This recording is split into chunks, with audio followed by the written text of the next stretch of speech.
My name is Quratul-Ann, Malik, and I am working on a project called herDomain, which is the coding bootcamp that is geared towards helping low and middle income women in Pakistan.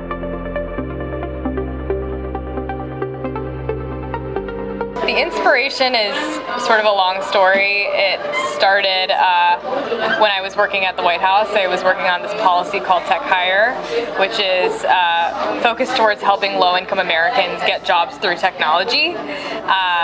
And the idea was that there are so many open tech jobs, but not enough people to fill them. And all of those jobs generally can be taught in like 3 to 6 months.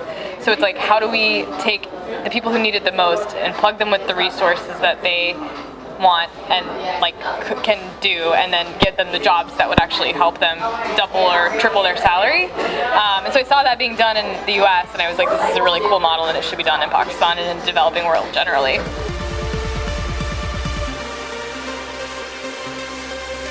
In school, I was doing this project that was focused on agent-based modeling and like using computers and tech simulations to forecast like political phenomena. So that was like my first introduction to technology in like different spaces.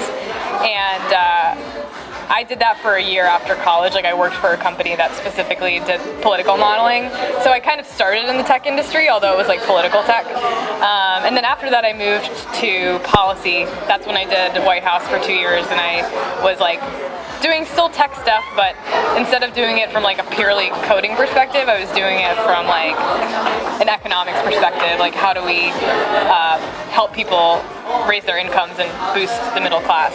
And then after that I did some work in the business side. I did federal contracting, selling like IBM Watson to the federal government.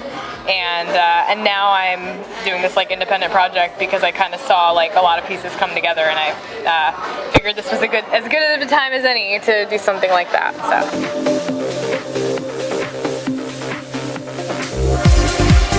Yeah, no, it was cool.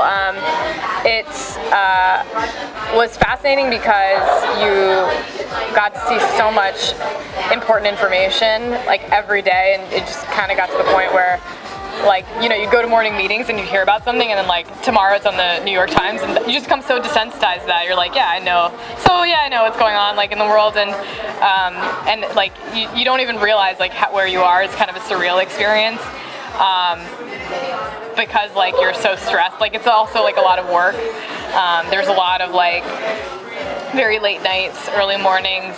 But again, like the people were so incredible. Everybody was so smart, so passionate about what they were doing. It was like the most motivating, inspiring like work environment you could ever ask for. So overall, it was like very great.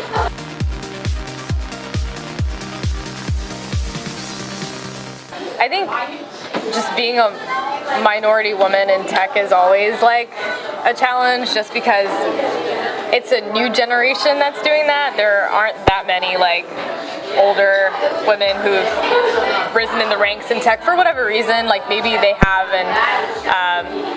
but just not at the scale that like white men, for example, have. And so I think just like when a lot of people have gone through the same thing, like when there's like a lot of white men to look up to, like white men who are coming up in the field have like a script that they can look to, like role models and scripts. And if you're a Muslim woman or a minority woman of any kind, you don't always have those. So just like coming up with a script is, you know, that what you're supposed to follow in like society. That's like kind of the more challenging thing, I think.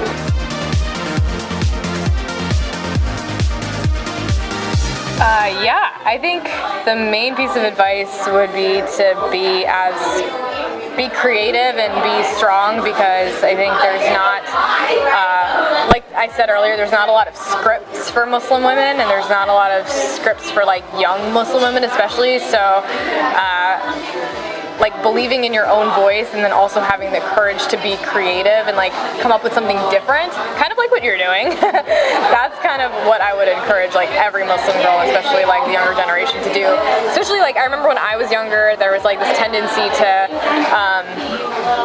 you know, like question yourself, or like, I'm not sure if this is my like I'm supposed to be here or not. Like, so you just like sit quietly, and like instead of like saying something you needed to say, And I think just teaching those girls that like it's okay to like say what you have to say. Like that's how we become more inclusive, and that's how we become like a richer society.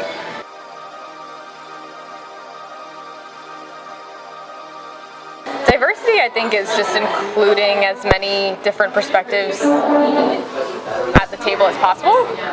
And then inclusion is like making all of them feel welcome. So like you can have all the different people at the table, but like you could also have like me as a younger version of me where I was like scared to say what I had to say, or I felt like it wouldn't be welcome. And like in order to foster a more inclusive environment, you have to make sure like every single person at the table like feels comfortable saying their piece, you know?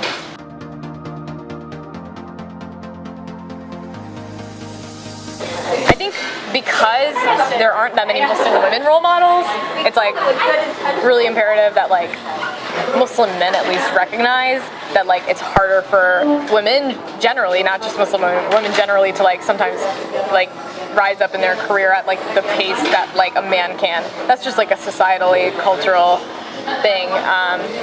And like I think being like mentors as much as they can is like the main thing that would be helpful. Like mentoring where they see like holes. So like there's no Muslim women like Muslim women like there are Muslim women CEOs, but there are no like of like Fortune 500 companies, for example. Probably not. I don't know. Maybe there are, but I don't think so.